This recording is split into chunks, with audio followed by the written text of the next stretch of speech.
આપ જોઈ રહ્યા છો સ્પાર્ક ટુડે ન્યૂઝ। દાહોદ શહેર સ્થિત રાજકૃપા ઇન્સ્ટિટ્યૂટ ઓફ નર્સિંગમાં વાલીઓએ હોબાળો મચાવ્યો છે। આ ઇન્સ્ટિટ્યૂટમાં સમગ્ર ગુજરાત કરતાં વધુ ફી સંચાલકો દ્વારા લેવાતી તેમજ હોસ્ટેલમાં ફરજિયાત રહેવા માટે વિદ્યાર્થીઓને દબાણ કરાતું હોય તેવા આક્ષેપ પણ વાલીઓ દ્વારા કરવામાં આવ્યા છે। એફઆરસીના નિયમો વિરુદ્ધ આ ઇન્સ્ટિટ્યૂટમાં બેફામ રીતે ફી ઉઘરાવવામાં આવતી હોય તેવા પણ આક્ષેપ સંચાલકોની કામગીરી સામે અનેક સવાલ ઊભા કર્યા છે। મેનેજમેન્ટ કોટા તેમજ સરકારી કોટાના વિદ્યાર્થીઓ પાસે પણ મનમાની ફી લેવાતી હોવાના આક્ષેપ કરવામાં આવ્યા છે। હોસ્ટેલમાં નહીં રહેતા વિદ્યાર્થીઓ પાસે પણ હોસ્ટેલ ફી તેમજ મેસ ફી લેવાની હોય તેવા પણ વિદ્યાર્થીઓ વાલીઓ આક્ષેપ કર્યા છે। ઇન્સ્ટિટ્યૂટ સંચાલકોએ વાલીઓના આક્ષેપને પાયાવિહોણા ગણાવ્યા છે। સરકારી ધારાધોરણ પ્રમાણે જ ફી તેમજ હોસ્ટેલ ફી લેવાતી હોવાનું તેઓ જણાવ્યું છે। આ પહેલાં પણ આ નર્સિંગ ઇન્સ્ટિટ્યૂટ વિવાદોમાં આવી ચૂકી છે। વાલીઓની એક જ માંગ અધિકારીઓ દ્વારા ઇન્સ્ટિટ્યૂટ સામે યોગ્ય પગલાં લેવામાં આવે। મારું નામ બાબુ આશીષ કુમાર શૈલેષભાઈ છે અને મેં 23-24ની અંદર ફર્સ્ટ યરની અંદર એડમિશન લીધું હતું અને હું ફર્સ્ટ યરની અંદર હોસ્ટેલમાં રહ્યો ત્યારે મને કીધું કે અધર ફીઝ 90,000 ભરવામાં આવશે। તો મેં એક વર્ષ હોસ્ટેલમાં રહ્યો તો મેં 75,000 ફી ભરી અને સ્કોલરશીપ એમના રિસીપ કાર્ડથી એમના ખાતામાં જ ગઈ એટલે કેટલી આવી મને ખબર નથી બરાબર। અને સેકન્ડ યરની અંદર મેં અપડાઉન કર્યું। મેં એમને ત્રણ મહિના પછી એમને જાણ કરી કે હું હોસ્ટેલમાં નહીં રહું અને ઘરેથી રહું। તો મારી જોડે 60નું પેકેજ કરાવ્યું પણ અત્યારે મેડમ એવું કહે છે કે તમે ઇન્ફોર્મ 3 મહિના પછી કરી છે। તે 75,000 30,000 ભરેલી છે મારી 60,000ની અંદર તો બી મને 60,000 અત્યારે બાકી બતાવે છે। 60,000 બાકી બતાવે છે અને તો મેં રજૂઆત કરેલી કે 30,000 બાકી છે તો એ લોકોએ અત્યારે વધારી દીધી અને તો 3 મહિના હોસ્ટેલમાં રહ્યો એવું કહે છે। નામ શું છે આખું? મારું નામ બાબુ આશીષ કુમાર શૈલેષભાઈ। કયા વર્ષમાં ભરે છે? 3rd યરમાં છે। કયા ગામમાં રહે છે તું? અપલોડ અને કયા GNM નર્સિંગ। મારા આવો પેલો સ્ટુડન્ટનો ફોન આવ્યો હતો કે અમારી કોલેજની અંદર બીજી કોલેજો કરતાં ફી વધારે લે છે રાજકૃપા ઇન્સ્ટિટ્યૂટમાં। અને અહીંયા આવીને જોયું તો ઘણું ડિફરન્ટ લાગ્યું છે। ગુજરાતની અંદર બધી અલગ અલગ કોલેજોમાં ઓછી ફી હોય છે। આ ટ્રાઇબલ 95% ટ્રાઇબલ વિસ્તાર હોય તો ત્યાં કોલેજોમાં ફી ઓછી હોવી જોઈએ, તેના જગ્યાએ વધારે છે। કેટલી ફી છે? એ લગભગ 1,45,000 1,56,000 એ રીતના ફી એ લોકો વર્ષની લે છે। જે છોકરાઓની ફી એટલે જ્યારે પણ એડમિશન લેવાનું થતું હોય ત્યારે 3 વર્ષમાં એ લોકોને એક પેકેજ આપી દેવામાં આવે છે કે વાર્ષિક ફી કેટલી હોય। એટલે બીજી કોલેજોમાં 60,000 રૂપિયા છે, 70,000 રૂપિયા છે, 77,000 રૂપિયા છે, પણ અહીંયા અમે આવીને જોયું તો ગુજરાતની સૌથી મોંઘી કોલેજ હોય એવું લાગ્યું। શું માંગણી છે તમારી? શું થવું જોઈએ? અમારી માંગણી એ છે કે આ કોલેજે જો કદાચ ફી વધારે લીધી હોય છોકરાઓ પર અને જેટલી થતી હોય એટલી જ લેવાની થતી હોય તો બાકીની ફી એ લોકોને પરત આપે। અને આ જે અહીંયા અનરેગ્યુલર છે જે પ્રમાણે અમને જે બતાવવામાં આવ્યા છે કાગળ એની અંદર અમને ઘણો બધો ફેર લાગ્યો છે, જેથી એફઆરસીની અંદર જે આ કોલેજને ડિફરન્ટ આપ્યો છે એની માંગ અમારી સરકાર સમક્ષ રહેશે। શું નામ આપણું? સુરેશભાઈ બલ્લુભાઈ પટેલ। અત્યારે વહીવટી પ્રિન્સિપાલને મળ્યા હતા, વાતચીત થઈ છે, શું આપને જણાવવામાં આવ્યું? મને એમ કીધું છે કે જે તે પરમિશન છે કે જે તે કાગળો છે કોલેજને લાગતા એ અમે તમને આપીએ છીએ અને અમે એને ચકાસણી કરશું અને અમને જરૂર જણાય તો અમે દાહોદ જિલ્લાના કલેક્ટરને તો અમે આવેદનપત્ર આપશું જ, પણ આની ચકાસણી માટે અમે ગાંધીનગર પણ જશું અને જે તે લાગતી વળગતી સંસ્થા હશે એની પાસે પણ જશું। કેટલા વિદ્યાર્થીઓ અહીં અભ્યાસ કરે છે? અમારા ગણતરી પ્રમાણે 120 વિદ્યાર્થીઓ અહીંયા અભ્યાસ કરે છે। શું નામ? સુરેશભાઈ પટેલ। જોહાર।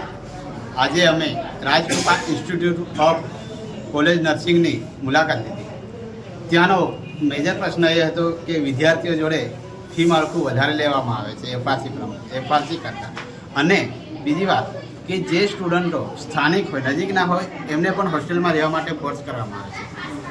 પણ ગવર્મેન્ટનો રૂલ્સ એવો છે કે એમને હોસ્ટેલમાં નહીં એ અપડાઉન કરી શકે છે, પણ આ લોકો જોડેથી ભલે હોસ્ટેલમાં નહીં રહેતા હોય એમની ફીસ લેવામાં આવે છે।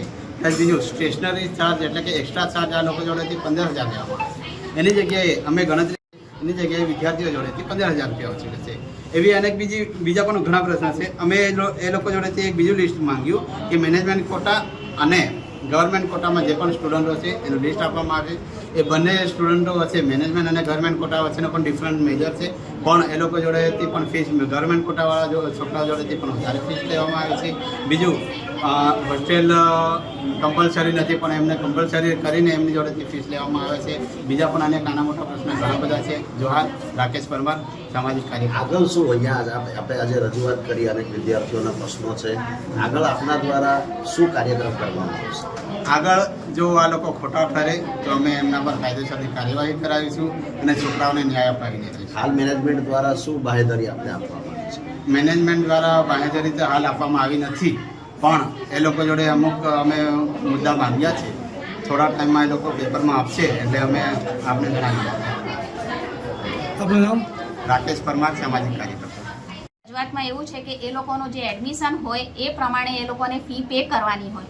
એના સામે સરકાર અમને જે સ્કોલરશીપ ઓછી આપે છે તો જે ડિફરન્સ એમાઉન્ટ નીકળે છે એનો એડમિશન છે મેનેજમેન્ટ કોટામાં હોય સ્ટુડન્ટનો, તો એ જે ડિફરન્સ એમાઉન્ટ છે એને ભરવું પડે કોલેજમાં અને એ સ્ટુડન્ટને ભરવું નથી.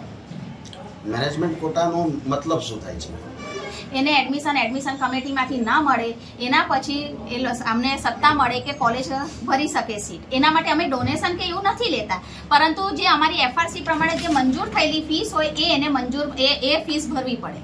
આપની કોલેજમાં ફીસનો શું સ્લેબ છે? હા, ફીસનો એવો સ્લેબ છે કે દેખો હમણાં 24-25ના એ એફઆરસી પ્રમાણે જે 24-25, 25-26 અને 26-27માં 3 વર્ષનું જે એફઆરસી એ મંજૂર કર્યું છે એમાં એએનએમમાં એવું છે કે એડમિશન કમિટીથી જે સ્ટુડન્ટ આવે એની છે જીએનએમની 75,000 અને મેનેજમેન્ટની છે 1 લાખ, બરાબર, 1,01,000 અને બીએસસી વાળાની છે 86,000 અને મેનેજમેન્ટની છે 1,12,000 અને એએનએમની છે 45 બંનેમાં, બરાબર. હોસ્ટેલ આ પ્રમાણેનું એની ફીસ છે.